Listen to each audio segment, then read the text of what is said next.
I believe that all reporting, by definition, is for the public good. In that any reporting that does this job, I define journalism today as a dissemination of information with the intent to inform, which is accurate for public dissemination, and with the aspects of being a business. If it has the intent to inform, any education, any information, whether you agree with it or disagree with it, is a public good. So now, beyond that, there's obviously very specific public good kind of reporting, which has sort of gotten into this term civic journalism. Is anybody familiar with this? The idea that journalism shouldn't just be about reporting and transferring information, it should be playing a role. I personally have a lot of problems with that. My problems is not with the concept. My problem is that it's what I call a slippery slope, in that where does it end? You know, it was obvious during Katrina where the public good was.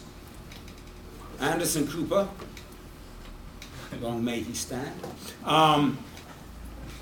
yelling at the governor and yelling at the government officials because they're doing a lousy job. That's great civic reporting. What happens when it comes to civic reporting when people are being foreclosed on their house and you're talking about the outrage of there being foreclosure? That's great.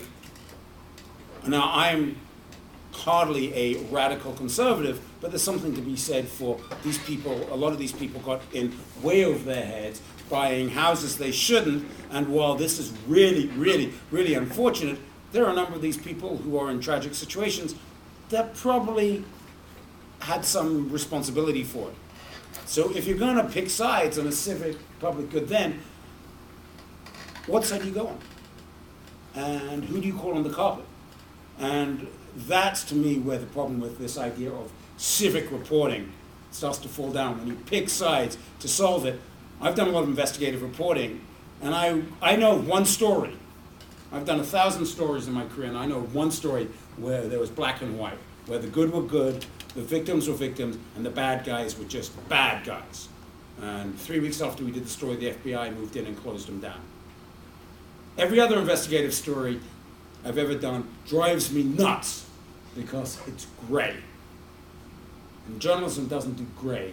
And so when you start talking about reporting for the public good, I'm all for it, but it carries dangers that I think people don't quite realize.